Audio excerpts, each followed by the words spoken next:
Ezekiel പ്രവാചകന്റെ പുസ്തകത്തിൽ നിന്നുള്ള വായന 29 അധ്യായം 12 മുതൽ 21 വരെയുള്ള വചനങ്ങൾ. ദൈവം സുസ്ഥിതി പുനഃസ്ഥാപിക്കും. 29-12 വചനം മുതൽ, നിർജ്ജന ദേശങ്ങളുടെ മധ്യേ ഈജിപ്തിനെയും ഞാൻ നിർജ്ജനമാക്കും.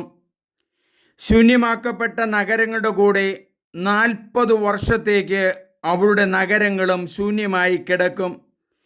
ഈജിപ്തുകാരെ ജനതകളുടെയും രാജ്യങ്ങളുടെയും ഇടയിൽ ഞാൻ ചിതറിക്കും.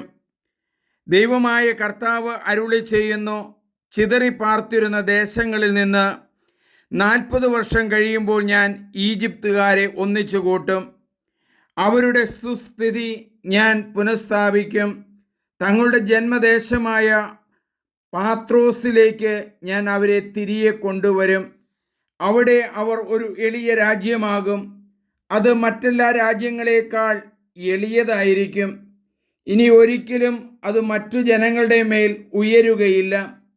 അവരെ ഭരിക്കാനാവാത്ത വിധം ഞാൻ അതിനെ ചെറുതാക്കും. ഇസ്രായേൽ ഇനിമേൽ ഈജിപ്തിനെ ആശ്രയിക്കുകയില്ല. എന്തെന്നാൽ സഹായത്തിന് അങ്ങോട്ട് തിരിയുമ്പോൾ തങ്ങളുടെ തെറ്റിനെക്കുറിച്ച് അവർക്ക് ഓർമ്മ വരും.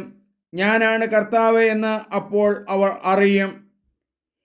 77 വർഷം 1 മാസം 1 ദിവസം കർത്താവ് എന്നോട് അരുളി ചെയ്തു, മനുഷ്യപുത്ര, ബാബിലോൺ രാജാവായ നെബൂഖദ്നേസർ ടയറിനെതിരെ തൻ്റെ സൈന്യത്തെ കൊണ്ട് കഠിനമായി പൊരുതിച്ചു. എല്ലാ തലയും കഷണ്ടിയായി, എല്ലാ തോളിലെയും തൊലി ഉരിഞ്ഞുപോയി. എന്നിട്ടും അവനോ അവൻ്റെ സൈന്യത്തിനോ ടയറിനെതിരെ ചെയ്ത വേലയ്ക്ക് പ്രതിഫലമൊന്നും ലഭിച്ചില്ല.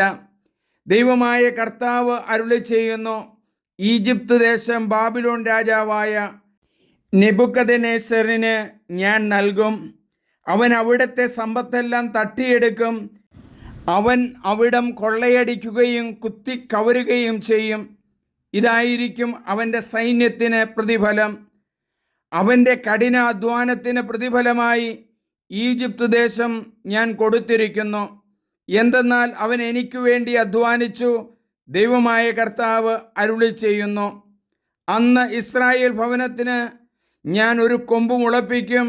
അവരുടെ മധ്യേ ഞാൻ നിന്റെ വായ് തുറക്കും. ഞാനാണ് കർത്താവ് എന്ന് അപ്പോൾ അവർ അറിയും. നമുക്ക് പ്രാർത്ഥിക്കാം. ദൈവമേ, ഫറവോയുടെ അടിമത്തത്തിൽ ഇസ്രായേൽ ജനത കഴിഞ്ഞപ്പോൾ അവരെ മോചിപ്പിക്കാൻ മോശയെ അയച്ചല്ലോ. ലോകത്തെ മുഴുവനും രക്ഷിക്കാനായി അങ്ങയുടെ പ്രിയപുത്രനായ ഈശോയെ അയച്ചതിന് നന്ദി പറയുന്നു. ഈശോയുടെ വചനങ്ങളും പ്രവർത്തനങ്ങളും മനസ്സിലാക്കാനും അങ്ങയോടുകൂടെ ജീവിക്കാനും ഞങ്ങളെ പഠിപ്പിക്കണമേ.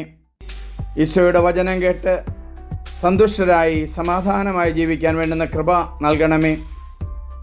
ദാരിദ്ര്യത്തിൻ്റെയും രോഗത്തിൻ്റെയും കഷ്ടതയുടെയുമായ അടിമത്വങ്ങളിൽ നിന്ന് മനുഷ്യരെ മോചിപ്പിക്കണമേ. അതിനുവേണ്ടി പരിശ്രമിക്കുന്നവരെ അനുഗ്രഹിക്കണമേ. നിത്യം പിതാവും പുത്രനും പരിശുദ്ധാത്മാവുമായ സർവേശ്വര എന്നേക്കും. ഏറ്റവും സ്നേഹമുള്ളവരെ, നിങ്ങളെല്ലാവരും ഇത് സബ്സ്ക്രൈബ് ചെയ്യണം, ഷെയർ ചെയ്യണം. വചനത്തിൻ്റെ അഗ്നി മറ്റുള്ളവരുടെ ഉള്ളിൽ കത്താൻ നമ്മൾ ഷെയർ ചെയ്യുമ്പോൾ ഇടയാകും. അതിനു വേണ്ടുന്ന അനുഗ്രഹം പരിശുദ്ധാത്മാവ് തരട്ടെ. ആമേൻ.